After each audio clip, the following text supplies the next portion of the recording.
ton of cons can be overwhelming, even paralyzing. So let's fix that. Welcome to Simply Cyber, a community of tens of thousands of aspiring and active cybersecurity professionals focused on networking, knowledge sharing, and professional development. I'm Dr. Gerald Dozier, Chief Content Creator at Simply Cyber, inviting you to get the answers to your cybersecurity problems with hundreds of cybersecurity videos answering your frequently asked questions, interviewing industry experts, and live streaming daily cyber threat briefings hosted by me. Now get the stories and insights you won't find anywhere else. Hit subscribe now and dig into all the fresh content on the channel and in the community. Nothing should stop you from launching and leveling up your cybersecurity career today.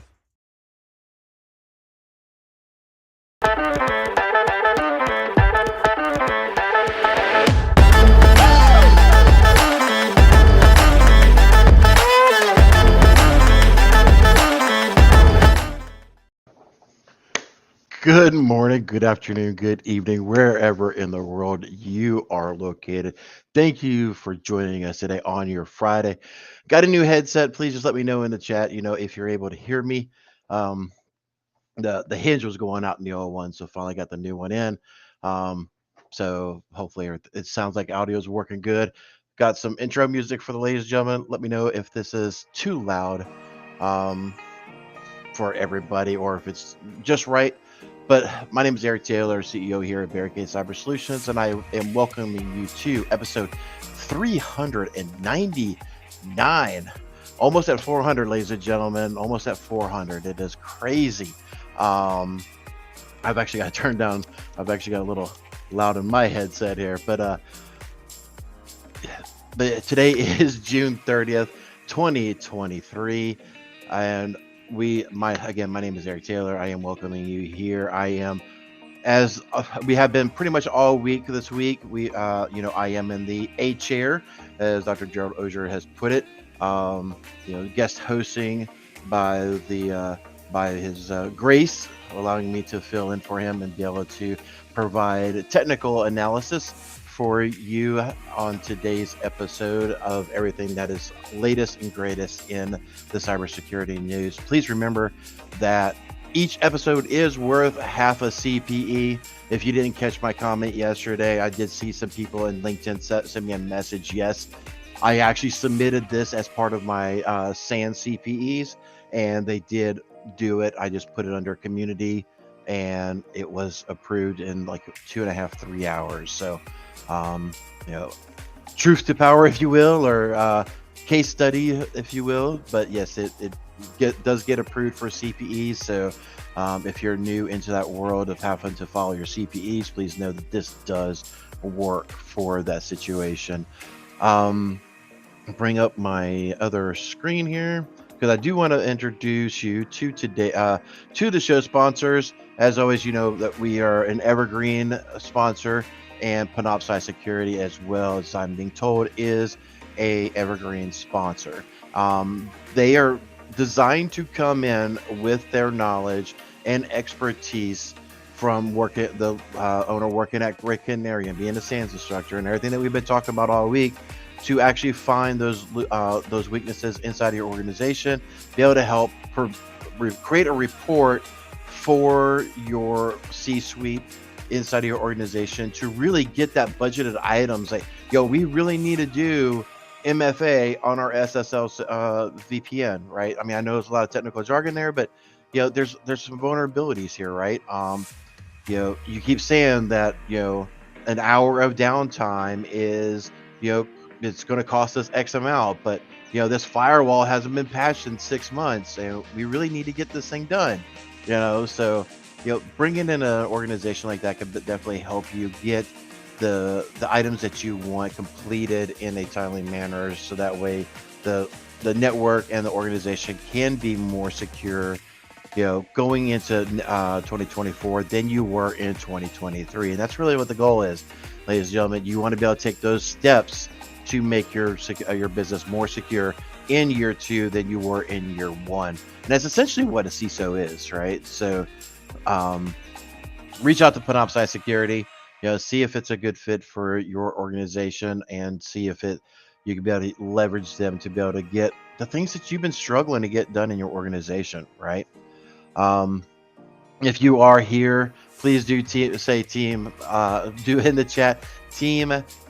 Hashtag team live, been dropping everything. And I see Jenny Housley as always, as well as Cat GPT, Kimberly Fix It, my buddy Jim Lund. How you doing today, bud? Seeing LinkedIn users, Omar Anderson, Michelle. I can't pronounce that. Hooked on Phonics never worked great for me, but I see y'all in the chat. Thank you for being here, doing that team live.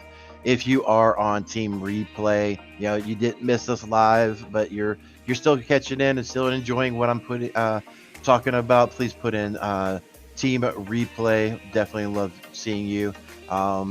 Joining us after the fact, after your morning debriefs, things of that nature.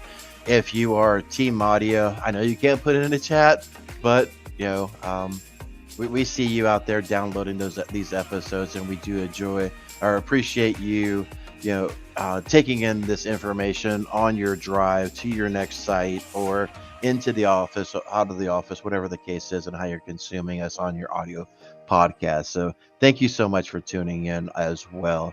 And with that, ladies and gentlemen, I think it is time to get just double checking.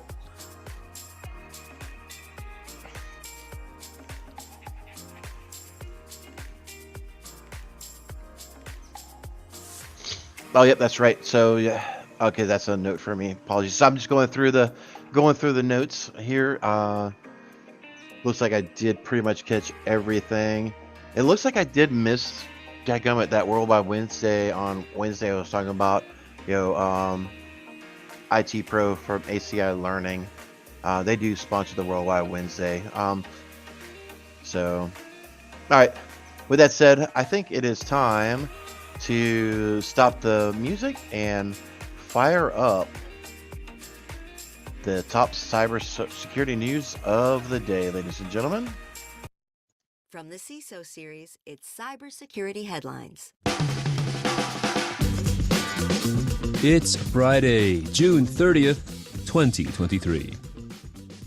SEC notice to SolarWinds CISO and CFO shakes up cybersecurity industry. U.S. SEC staff have recommended legal action against individual SolarWinds employees in an unusual move that is causing a stir amongst cybersecurity professionals. Current and former employees and officers of the company, including the CFO and CISO, have received so-called Wells notices from the SEC staff in connection with the investigation of the 2020 cyber attack, the company said in an SEC filing.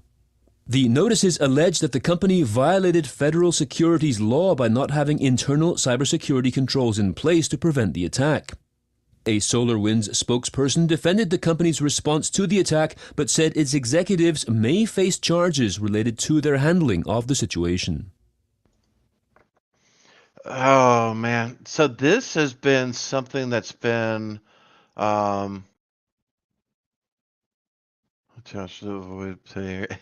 sorry, reading some of the comments there.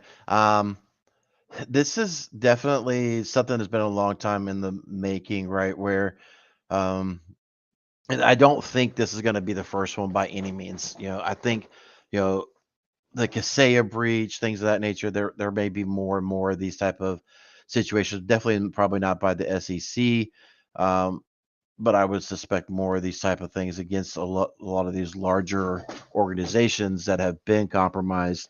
Through some of the papers that have been put out, that they were not practicing their own best security policies, things of that nature.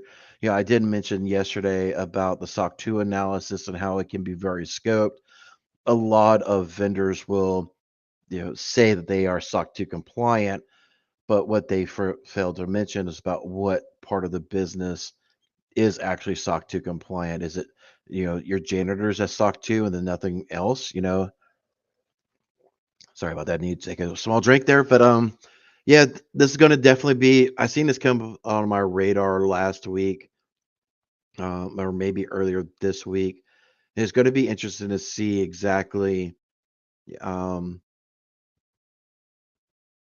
what part of the cybersecurity was actually, they're going after, right? So definitely bookmark, or keep this in your your Google alerts, your RSS feeds, whatever you're using to, ingest um, other news sources to, just kind of keep a flag out for anything that's SolarWinds, because this is going to be, I really think that this one is going to be the case study for a lot of the other, a lot of the other lawsuits that are going to come in, because in the legal world, and again, I'm not a lawyer, just dealing with a lot of legal professionals in the industry that I deal with, but this is what could potentially set what's called precedents. And because it's not this thing, depending on exactly how this forms out and what they're actually going after SolarWinds for. And I haven't seen that. If you know the exact issue, I mean, I know it was, for the Sunburst attack that was going through it. I can't remember if it was SolarWinds or Kaseya that was using like a weak password for the FTP. Um, and that's how they got in. Again, this is 2-3 years ago, right? So got to definitely go back and do a little bit of homework again, but um, definitely need to figure that one out. But it will potentially cause precedents for other tech software manufacturers to potentially be sued because of these type of things, right? So like I said, keep a watchful eye on this thing, and we'll all kind of see how this thing unfolds together and see if there's actual precedents to go after the other software companies. Third Eye Windows-based malware steals sensitive data. A previously undocumented Windows-based information stealer called Third Eye has been discovered in the wild with capabilities to harvest sensitive data from infected hosts. Fortinet FortiGuard Labs, which made the discovery, said it found the malware in an executable that masqueraded as a PDF file with a Russian name that translates to CMK rules for issuing sick leaves.pdf.exe. The stealer is equipped to gather information such as system metadata, register usernames, and volume information, which is then transmitted to a C2 server using the string Third Eye to beacon its presence to that server. Yeah, I'll have to dig into this. It's been a long-standing issue with education against end users with PDFs, right? Where you need to enable the macros, or there's an HTML that's embedded inside of there that will, when you click, or an image that will say, this thing is encrypted, and then you got to click in the link inside of the PDF. That way it loads up malicious. And this is just, embedding, you know, things inside of a PDF, right? So, um, definitely, it didn't say anything in here, if this was, widespread, like this being used in a lot. Ooh, we got Dr. Jared Ozier watching. Look, we got pretty graphics. I swear. How do you keep a kid happy? You give him a sucker or some chocolate or whatever. And I always say, how do you keep a CISO happy? Show them pretty infographics. And so, um, it's the quote unquote porn of the industry for the CISOs. But yeah, it's I don't know if this is actually, you know, being pushed out as, just widespread, phishing, things of that nature, or if this is actually a targeted attack because it's coming from Russia. Um, and if it's targeting Ukraine, or any of the other Middle Eastern companies, or things like that. So um,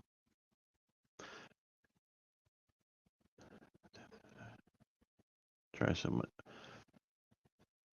Sorry, I was just getting, for some reason, Cat GPT there.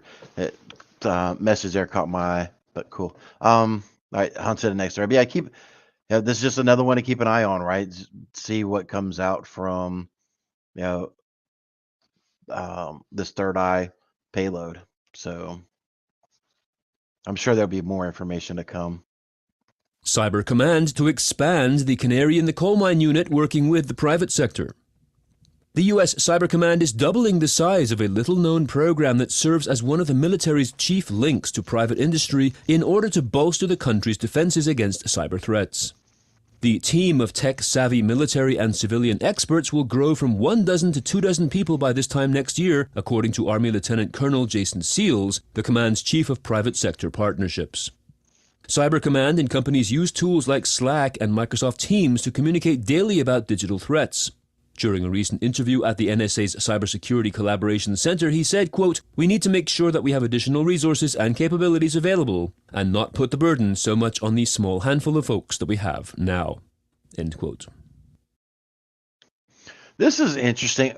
I've been seeing a lot of chatter about Cyber Command working with the private sector, and I'm going to assume, assumption being the mother of all F-ups, that this is part of that initiative. I honestly have not heard about this before right now. So this is definitely a takeaway item for me. Especially I'm a small business. I'm in this, the DFIR space. We do a lot of IR retainers, things of that nature. So this is definitely a takeaway item for me that I will be looking at after the show. And I'm going to put this in the chat. If you don't have this, definitely look this up as well. If you're running a small organization, this may be, something that may be beneficial to your organization and y'all's internal threat hunting, things of that nature. So, kudos to U.S. Cyber Command. More to come, hopefully. Let's all do a little bit of homework today and see if there's a. Oh, here we go. I love it even more. Ultimately, a former Marine major. There's no former. Come on. There's no former in the Marine Corps. Anyway.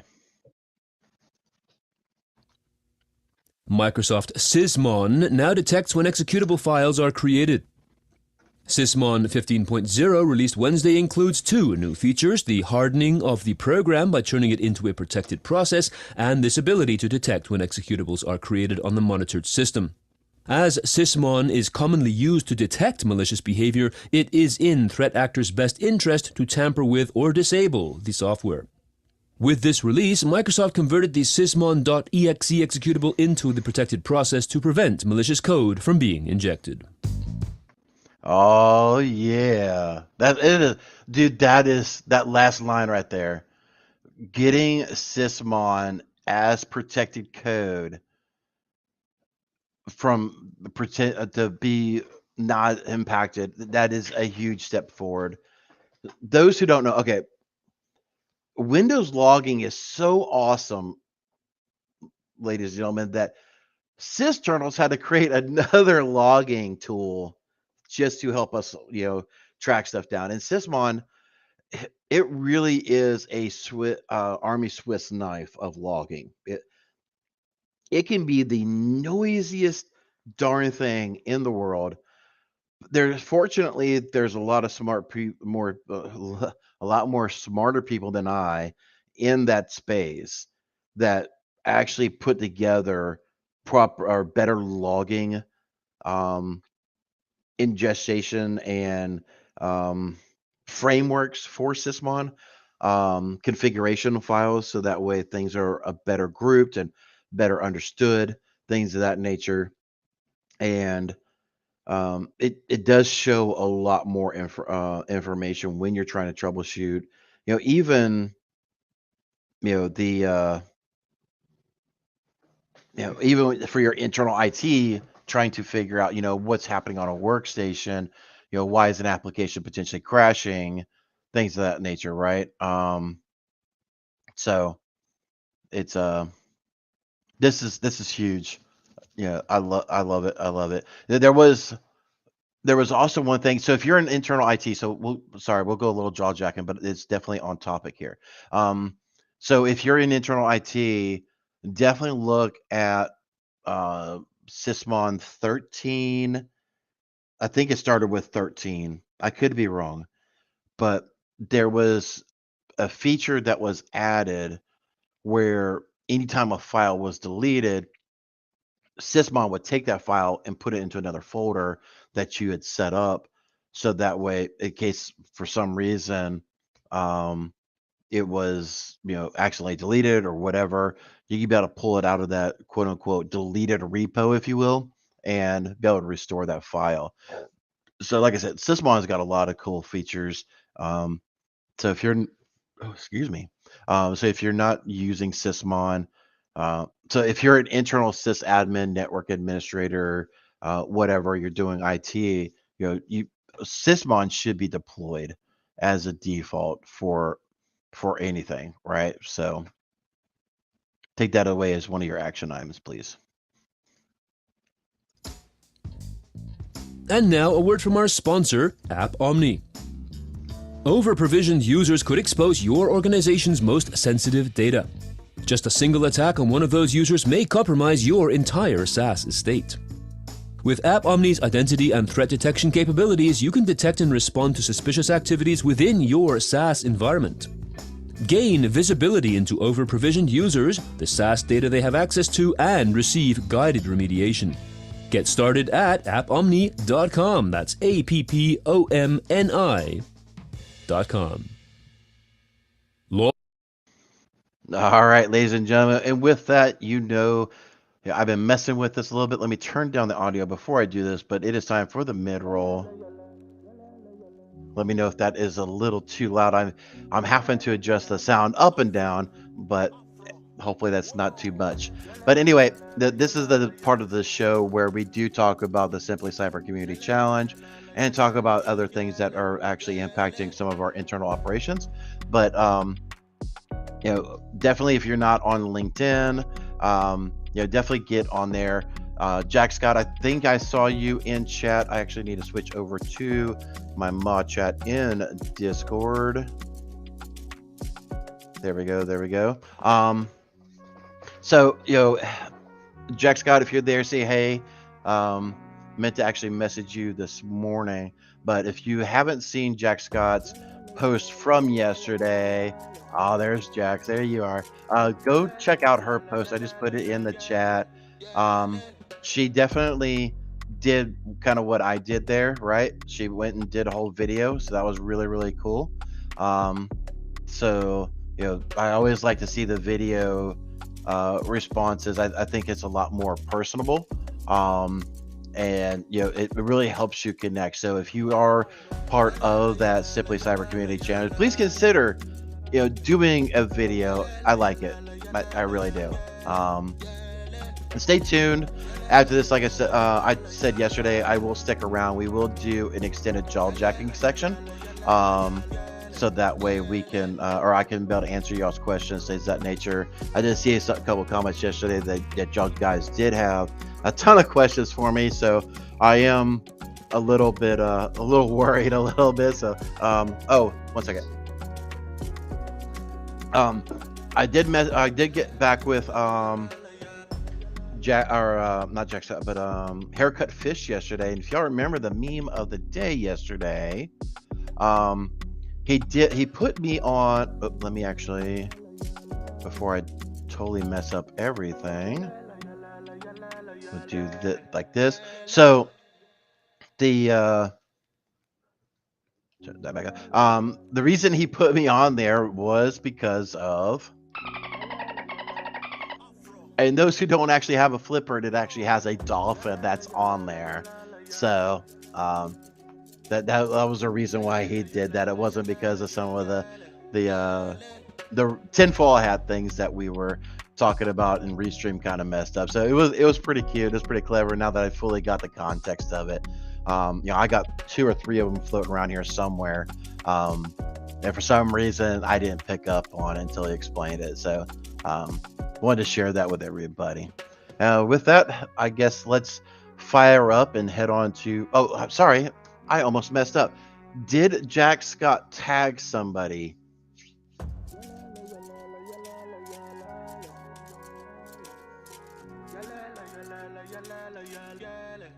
kind of try to look through chat real quick.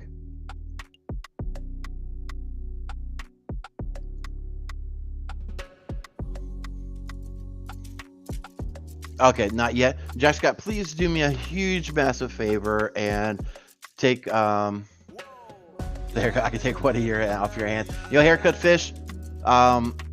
I will get with you as soon as I locate them. I've got one or two, I think, still in the box unused or unopened, and I will get one to you. But Jack Scott, if you could please tag somebody for the Simply Cyber Community Challenge. I do challenge someone to potentially, if I haven't seen Dr. Gerald Ozier in chat yesterday or today, so I assume he is taking some much needed R&R, but I do know that he did volunteer himself at one point about doing it. So if he is actually in the chat and available, maybe consider that, but I don't think he's here today, so that may be potentially a Monday item. And ladies and gentlemen, we're going to come up on 400 episodes on Monday. That is crazy. So I see some folks talking about everything about the Simply Cyber Community Challenge. Billy saying about him doing it. So we'll go through part 2 of the show, and we'll follow up at the end, and hopefully we will have a participant for that aspect. Lawsuit says OpenAI violated U.S. authors' copyrights to train chatbot. 2 U.S. authors sued. Hold on 1 second. Apologies. I know that audio is messed up. And I'm getting what looks like. Okay. I see him, Kimberly Miss Fixer. Thank you so much, ma'am. OpenAI in San Francisco. Lawsuit says OpenAI violated U.S. authors' copyrights to train chatbot. 2 U.S. authors sued OpenAI in San Francisco federal court on Wednesday, claiming in a proposed class action that the company misused their works and that of other authors to train ChatGPT by mining data copied from thousands of books without permission, thus infringing the author's copyrights. This is not the first lawsuit of its kind. Several legal challenges have been filed over material used to train AI systems, including source code owners against OpenAI and Microsoft's GitHub, and visual artists against Stability AI, Midjourney, and DeviantArt. I wondered if something like this was going to happen. So, we've seen, and I've kind of been living under a big, massive rock lately. Heads down, really focused, a ton of stuff going on right now. Both personally and professionally, but I do know that there was that big Writers Guild strike and all that stuff around in Hollywood. And I don't know if that's been fully resolved, but I do know one of the things that was talked about was the use of OpenAI being a potential threat to the writers, I guess the Writers Guild or whatever the case is. So it is interesting to see that they use a ton of books to help train it. But here's the question that I really have. This is my own negligent misunderstanding, but yeah, I thought books online, if it was able to be ingested, that means it was free for public consumption. And as long as you're not doing if you're not plagiarizing the actual artist, if you're just referencing it, I don't know what the problem is, right? A lot. I mean, even those Cliff Note books, right? That I don't, maybe those Cliff Note books or whatever at least gave a couple dollars for all the books or whatever back to the original artist who wrote the book or something. That for everyone that was sold, those that are of my generation, we knew about Cliff Notes and things of that nature. So plaintiffs include source code owners. So again, so I'm just kind of scanning this to see.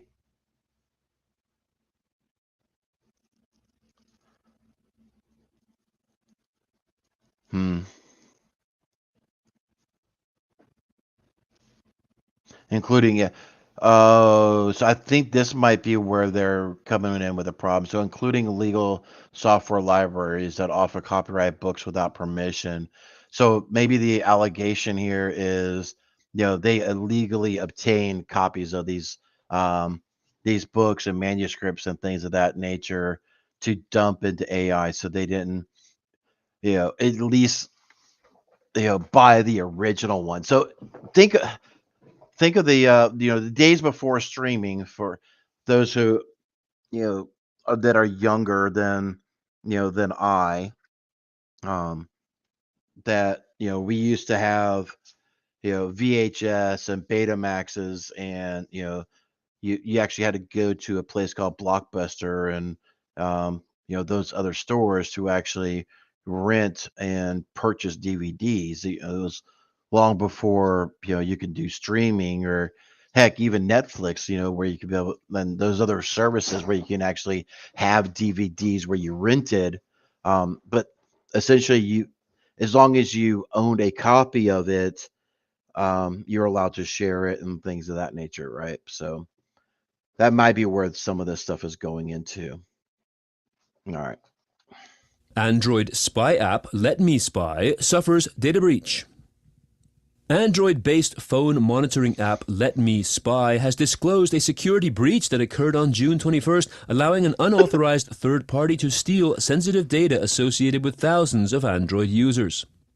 Let Me Spy is a subscription-based app that allows its users to snoop on others by installing the software on their devices. It's billed as a tool for parental or employee control. It can collect call logs, SMS messages, and geolocations, and its icon can be hidden from the device's home screen launcher. The stolen data consists of email addresses, messages, and victims' locations going back to 2013. Oh, I really, really, really, really, really wish I had the sound there. You're dumb. You are so dumb. I mean, come on.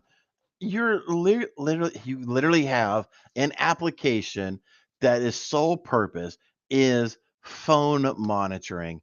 You would think you would spend a ton of time, um, making sure that your software is locked down. You're going to be a target. It's like putting a big neon sign outside of Fort Knox, gold stored here. Come on.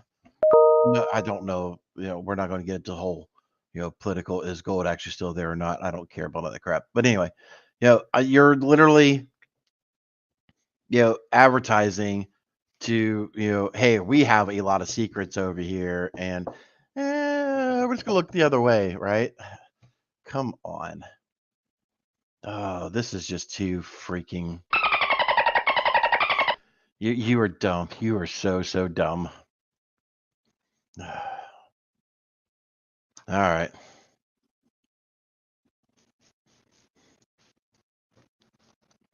Flutter-based Android malware targets credit cards and 2FA codes.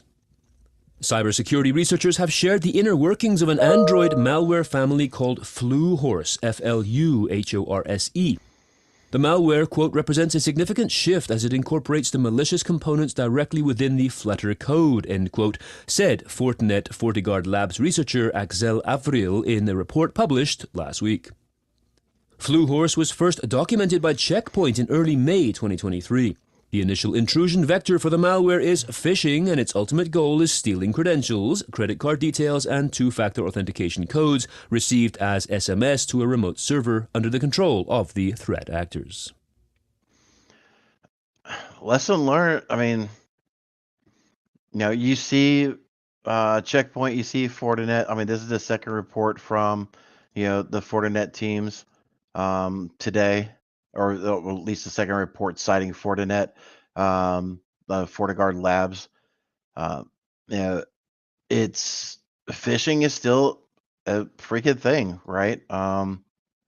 much like grandma getting those phone scams of, Apple, Microsoft, or whatever. I mean, phishing is still a massive, acceptable form of, extortion, right? So it's it's just sad to see, in 2023 with literally all of the protections that you can put in that is so I didn't think I was going to go spicy on this, but it really is easy to stand up protections to help you do phishing attack training and doing like Proofpoint or Iron Scales or any number of vendors that will help monitor your email to help find and eliminate phishing attacks and characteristics of phishing attacks and things of that nature. It's I don't understand why some of this stuff is still a problem. I really, really don't. Mm. Oh, Jack Scott put I see it's because people have layered on social engineering that has made phishing attacks more sophisticated. Yeah, that makes sense. But Jack, maybe this is a side comment that you and I have. Um, again, as these social engineering and things of that nature are advancing, you would think that the the applications that are monitoring the email boxes would also, get smarter to be able to detect those things, right? So, um, Casually Joseph asks, correct me if I'm wrong, but most frameworks require some sort of security awareness training. Yes, they do.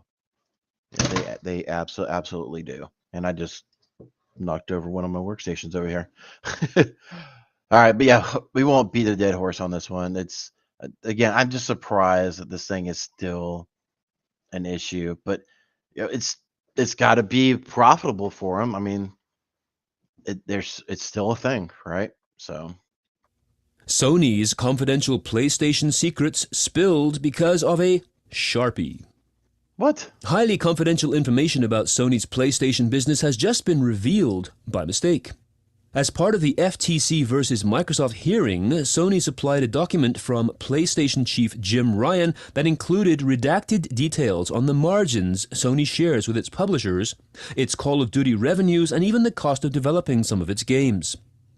However, the redactions were done with a black Sharpie, which means the text remains visible when placed on a scanner. Sony's competition quickly downloaded the documents before they were taken down. They reveal details such as the cost of development of some of its games, the costs and dangers of Microsoft making Call of Duty exclusive to Xbox, and the true value of Call of Duty to PlayStation. Oh my God. I really need that sound. You are dumb. You are so dumb. Oh my gosh. Dude, have you not watched like any like series of criminal shows? At least one of them, like NCISs and Law and Orders and all those stuff. They have that infamous where you know, they would have that thing and they would turn it around, and sometimes you can even hold it up to the light and make it out and stuff. Oh my gosh, people. Uh, oh, that is just your your entire your entire confidentiality exposed by a Sharpie. That is nuts. Oh yeah, they even hold on. Let me actually flip this screen. Can y'all see this? So like even if you zoom in, I'm not sure if y'all can see this. I'll drop this in the chat as well. Um, bring this up over here. Oh, you have a direct link, but yeah, you can make out The cost of 2.2 million right there to develop. Started in 2012. That looks like a 6 right there, maybe. Yeah, I mean, you can clearly see it. It takes a little bit of fuzzing to kind of figure out, but you can get the gist of most of it. So I'm sure that document is just riddled with that type of stuff, right? So, all right, all right, all right. So if you've been here just for the show, thank you so much, ladies and gentlemen, for tuning in. I do appreciate you spending the week with us, and we will be getting into the jaw jacking here in just a moment. Um, just a programming note for everybody. Let me actually turn down the audio.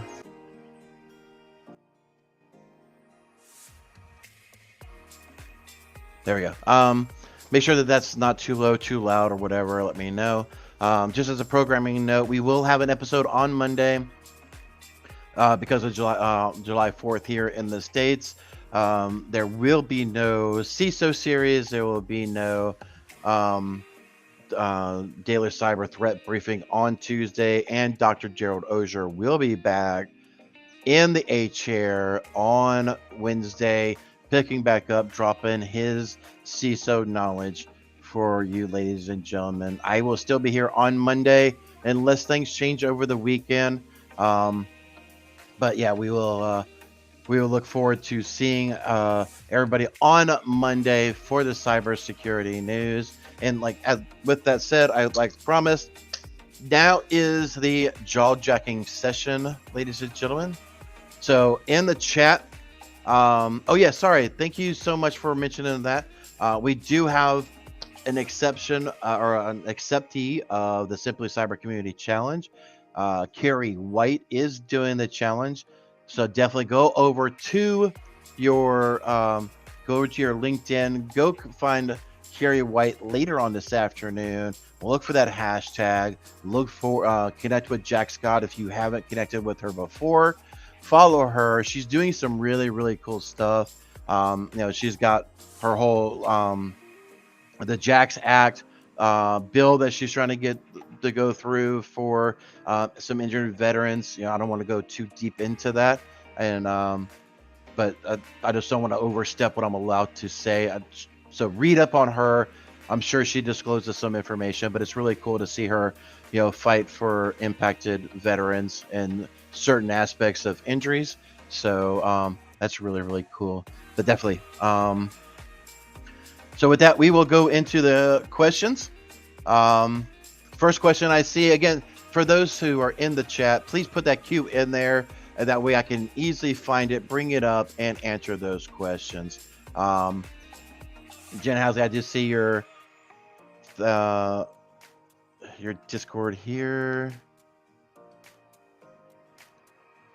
So Jenny, I'm not sure if you're referring to Mike, but here we go. Mike, what is Barricade Cyber? So Barricade Cyber is a cybersecurity company. We specialize in digital forensics and incident response, aka when the crap hits the fan, or when it hits the fan, we are one of those companies that get called in to help figure out who stole it, what was stolen, are they still in the network, negotiate terms for potential decryption, and do the remediation, right? So those who didn't see, definitely put it, Jack Scott just put the official bill in there, so definitely check that out. I'm going to scroll through here, see if there's any questions. Question from Jess Bishop. What's going on, girl? Man, I got to get with you on LinkedIn. It's been forever since we talked. What is your least favorite ransomware group? My least favorite. You know what? My least favorite ransomware group would have to be the Phobos variant. And the reason for that, it really is the Wild Wild West in Phobos. Phobos. They work strictly off of email, and it's literally like you went to Best Buy or Staples or one of the big box stores, and you bought some software off the shelf that's readily available, and you're just operating at your own leisure.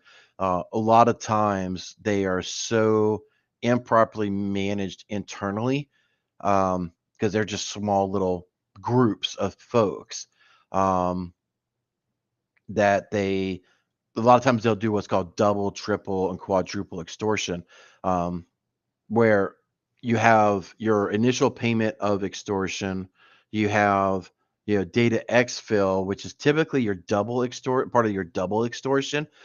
Phobos in the past, Phobos hasn't been known for data exfiltration. However, some cases this year we are starting to see a trend where they are starting to do data exfil.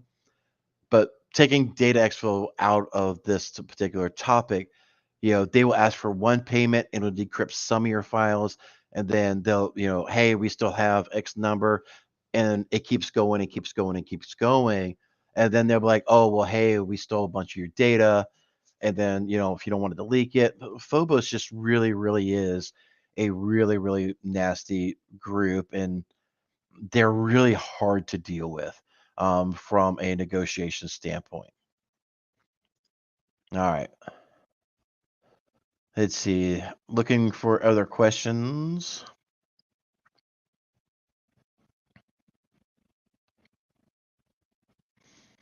Yep, as Kimberly said, today I will host, but Tuesday there is no show.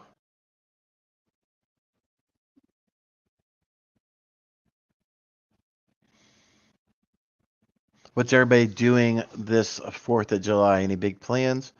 I've got another question here. Oop, wrong. Can't show it. I got to show. There we go. Question: is there a certification or specialized field for training to obtain for operational tech in cybersecurity? Operational tech. So, hands-on keyboard field work for cybersecurity. That is, I would say, Leon, it really depends on exactly what you're trying to do. So, in cybersecurity, you have implementations, and then you have like remediations, and you have auditing and GRC and stuff like that.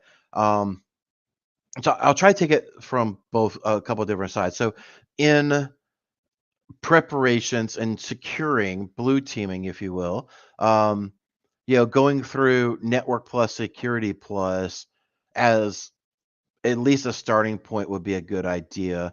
Um, there in the DFIR world, there is network forensics that you can do. There's also cloud forensics that you can do, things of that nature. So hopefully that answered your question. Leon, definitely we'll stick around for a few minutes.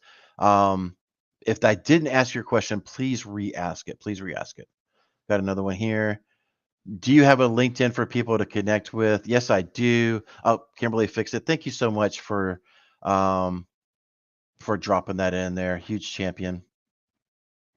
Really do appreciate you. Is Barricade Cyber hiring? Must hot doggers gas 20? No, we're not currently hiring. We are in a growth phase though. So I do expect to be hiring soon. I don't have a timeline for that, but I will, um, before we make it officially public, I have already made the commitment to at least put the notification out here first to this channel. So Dr. Jared O's going to say, hey, if you've been looking to do this, things of that nature, definitely get in on this. And we'll be looking at, the Simply Cyber community first to see if we could be able to potentially get somebody, some new talent or something like that, for that particular role. So stay tuned here. Definitely subscribe if you haven't. If you're enjoying these questions and you join this week's contest, please smash that like button. It really does help that algorithm, right? Let's see. Question: Do you over pen test services? I think, do you offer pen test services? Not currently. So yeah, we can do penetration testing. Yes, but it's not the our core business. Um, if um, if we have the bandwidth to do it, aka we're a little slow, we're looking for some work to do. Yeah, we can, um, but a lot of times we don't. Um, we do a lot of what we call soft pen testing for our organizations that we currently manage. Um, So like the other side of the business is like our retainers, so incident response retainers, and um, you know, the SOC services and things of that nature. So we'll go through and we've got some scripts that we run against the environment, trying to see what's going on. So, um, but yeah, it's not something we advertise by any means anymore, because it is such, we got so much stuff going on with other things. Um, I would tell you though, if you're looking for a pen testing company, Black Hills Information Security, they do it a lot. Um, and they got a whole division tied to it. So I would really recommend them for that. So Jack Scott said, I just realized Eric's URL is ransomware. I wonder if his page got blocked. But Jax, I have not heard that yet. I have not heard if our lovely handle / ransomware is actually there.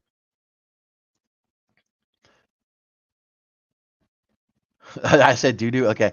So Jen Hasley, what is the toughest forensics field? Um, it really depends on what your strong points are, right? For me, memory forensics, reverse engineering, things of that nature. I am not strong at that at all. I'm just not. That's not my wheelhouse. Um, So for me, that is tough. Folks that are, strong like John Hammond, things of that nature. Um, yeah, doing what I do for network forensics and cloud forensics and things of that nature, that may be tough for them. It really is how your mind works and how you're able to process information.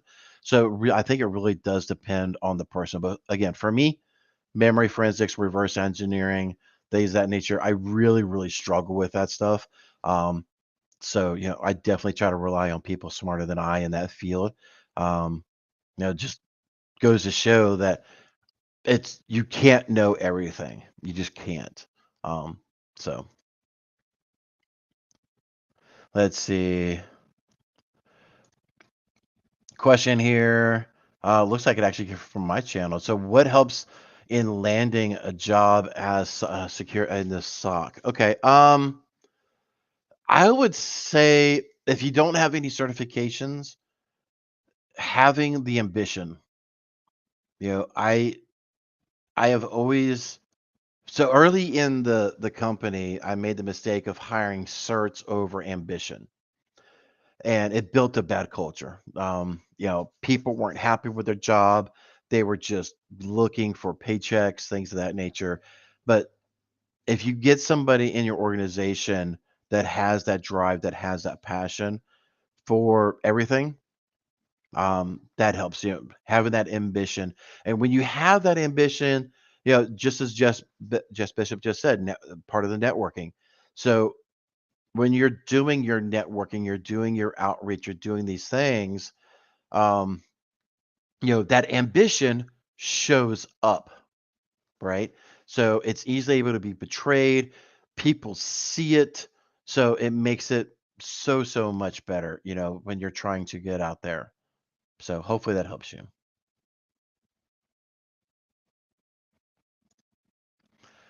What is this? Tim McDonald asks, what is the biggest challenge in securing a network? It's two items actually. One is C-level or owner buy-in. The other one is line of business applications or unexpected intent actions from said security measure that you put in, right? So it could be uh, your part of your firewall. You're implementing fire or application control, um, and you're locking down certain categories, but then your one of your applications communicates in a funky way, and now your traffic is getting blocked. So definitely unintended consequences from control measures that you're putting in, um, and like I said, C-level executive buy-in. So definitely having the ability to talk to the C-suite, and not so much of um, not as a technical person, but to quote unquote dumb it down and talk about, this is what we want to do. Here's the possible impacts of doing this. Here are the possible impacts of not doing this, and here is the time to implement it. And if it goes wrong, here is the time frame to unimplement it. So taking those four key things into the conversation when talking to the executive will always help curve that a little bit. The Eric Capiano blog will help give some people uh, some practical experience. Eric Capiano, that dude seems real. I don't know him real well. I do know he was in Sands a lot. He's running a real good company over there, from what I've heard. I haven't heard anything negative about them, so I would be interested, Joey, if you haven't already, because I'm trying to get caught up on the thread. If you haven't dropped that blog link, please do that. I would like to take a look at. I'm sure some other folks in here as well would as well, or in here would as well. Righty, thank you. You're welcome. Do CPEs count to CompTIA certs? Steve, I honestly don't know. I haven't had a CompTIA cert, and I'm going to date myself now, but it was the early 2000s. 2002, 2003 maybe. I don't know. It was definitely back when you can take the A plus in a single day, and it wasn't two tests like it is now. Um, and it was like a 4-hour test, 5-hour test maybe. I don't know. But to answer your question, I don't know. Definitely reach out to CompTIA. Ask, do they require CPEs? And if so, what are acceptable? I would imagine this platform would be as well. So let's see. Do you have a channel also? Ask Mike. Yes, I do.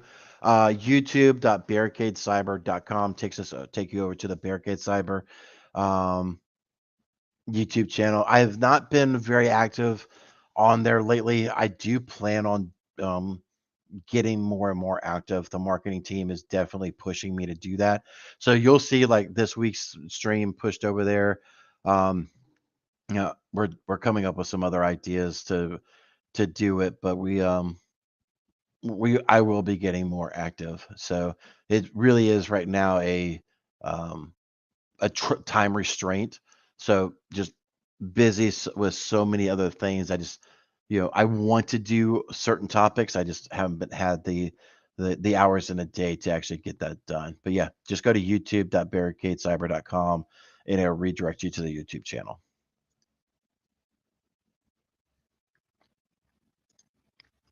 What question do you recommend for beginner? I have Security Plus. Rahidi, that's really enough, dude, to be honest with you. I don't know. Yeah. I guess it just depends on where you want to be, right? But I mean, if you're looking to get into SOC, I don't see where that's going to be a problem. That could be a potential, at least an entryway, right? So, and again, you don't have to you don't have to have any certs to get in there. Again, having the drive, having the ambition, is definitely, it. Me personally, I know a lot of folks in the industry will weigh passion and the vision of talent over a certification any day of the week and twice on Sunday. All right, long question here. To piggyback off what I was asking about before, I should have clarified, but again, it's ADHD. It was pertaining to industry controls as distribution management. Okay. Um, there is another person. That's another field that um, I'm not very familiar with, to be completely honest with you. Um, oh gosh, the guy's name is chat and mods. Please help me out. There's the Dragos dude, Rob Lee, I think. I think that's who it is, but he is huge into DFIR and stuff like that, and the industry control systems space. Definitely follow him, and um, those around him. Last time I heard, Dragos was hiring. So definitely check them out if that's something that you're going to be potentially looking at. There's a huge need in that space. I can tell you that. Uh, that's not a question.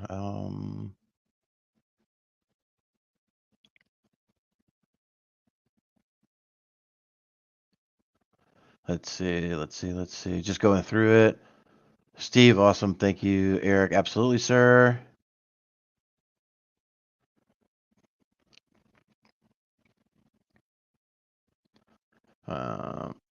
Mike, you found me. Awesome. Thank you, sir. Kimberly fixed it. She put the link in there. Awesome.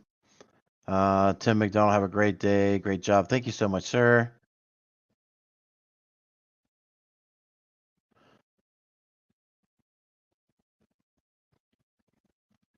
Okay, looks like I'm catching up.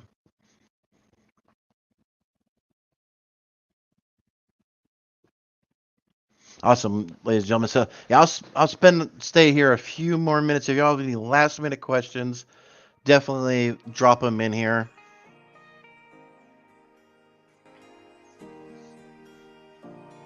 If not, I do see 105 of y'all still here. I do appreciate you hanging out for the jaw jacking session.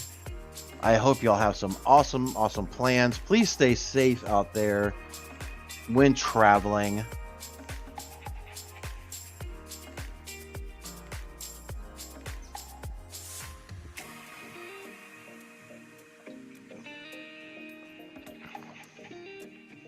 Jessica, take care of yourself as well. Good to see you here.